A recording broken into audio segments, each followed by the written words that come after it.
যাচ্ছিস যা। আজ যেহেতু জামাই ষষ্ঠী তাই আজকের দিনটা কিন্তু অনেকটাই স্পেশাল সবার কাছে। সো হ্যালো এভরিওয়ান, আমি টুম্পা, আমার নতুন আরও একটা ব্লগে তোমাদের সবাইকে ওয়েলকাম। আশা করছি ওদিকে তোমরা সবাই বেশ ভালো আছো, এদিকে তোমাদের ভালোবাসার আশীর্বাদে আমাদের এক একটা দিন কিন্তু বেশ ভালোই কাটছে। তাহলে চলো আজকের ভিডিওটা শুরু করা যাক। আজ যেহেতু জামাই ষষ্ঠী তাই প্রত্যেকটা মেয়ে জামাইয়ের কাছেই কিন্তু আজকের দিনটা অনেকটাই কিন্তু স্পেশাল। ঠিক তেমনই কিন্তু শাশুড়িদের কাছেও আজকের দিনটা অনেকটাই স্পেশাল। সকাল সকাল উঠে সমস্ত কাজকর্ম তো কমপ্লিট করে ফেলেছি, আর আজ যেহেতু আমি জামাই ষষ্ঠীতে যাব না তাই দেখো বাড়িতে টিফিন বানানোর জন্য একটু পাস্তা বানিয়ে নিলাম। আর তারপরে দেখো রান্নার জোগাড় জানতি তো শুরু হয়ে গেল। সত্যি কথা বলতে আজ আমার শরীরটা অনেকটাই খারাপ, তাই মা বলা সত্ত্বেও আমি কিন্তু যেতে পারিনি আর কি বাড়িতে। আর এদিকে আমাদের বাড়িতেও জামাই ষষ্ঠী হওয়ার কথা ছিল, কিন্তু ওই যে শাশুড়ি মার শরীরটা খারাপ আর আমারও শরীরটা প্রচণ্ডই খারাপ, যে কারণে আমাদের বাড়িতেও কিন্তু ষষ্ঠীটা হয়নি।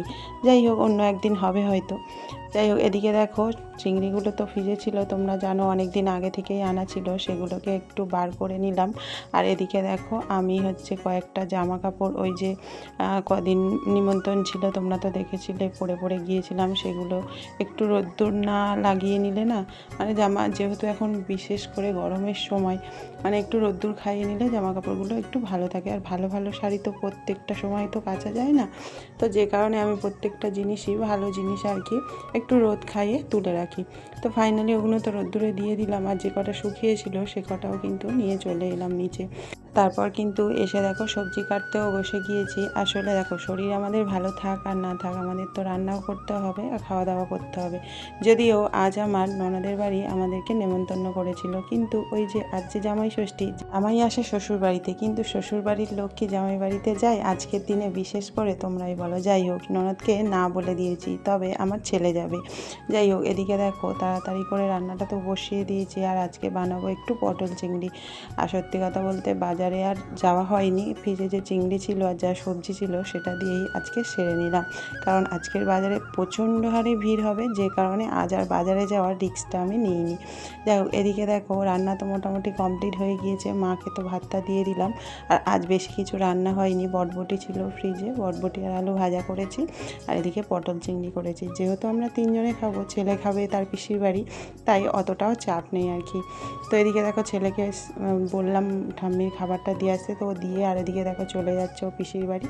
আর এই দেখো আমার পিছনেই কিন্তু আমার ননদের বাড়ি। তো ফাইনালি তার অনেকক্ষণ পরে, মানে 1 ঘন্টা প্রায় কেটে গিয়েছে, আমার ছেলে খেয়ে চলে এসছে। তারপরে দেখো তোমাদের দাদাভাই স্নান করতে, আমি আর তোমাদের দাদাভাই খেতে বসে গিয়েছি। তো খাওয়া দাওয়া সেরে দেখো নিচে চলে এলাম, আর ওই যে জামা কাপড়গুলো সমস্তটা তুলে নিয়ে এসেছি। জামা কাপড়গুলো সমস্তটা ভাঁজ করব, আলমারির মধ্যে তুলব, তারপরেই আমার নিষ্কৃতি। সত্যি কথা বলতে কোনো কাজ যদি ফেলে রাখা হয় না, সেটা ওই পড়েই থাকে, আর পরে যেন করার ইচ্ছা বা এনার্জি কোনোটাই থাকে না। আর সত্যি বলতে কদিন ধরে এত মাথার যন্ত্রণা করছে, ঘাড়ের শীত যন্ত্রণা হচ্ছে, পা হাত যন্ত্রণা হচ্ছে, আমার না একটুও শরীর ভালো নয়। যাই হোক, আজকের ভিডিওটা তোমাদের কেমন লাগলো অবশ্যই করে জানাতে ভুলো না। দেখা হচ্ছে তোমাদের সঙ্গে পরের ভিডিওতে। সবাই খুব ভালো থেকো, আজকের দিনটা সবাই খুব খুব মজা করে কাটাও। আর হ্যাঁ, কে কে জামাই ষষ্ঠী গেলে অবশ্যই করে কিন্তু কমেন্ট বক্সে কমেন্ট করতে ভুলো না।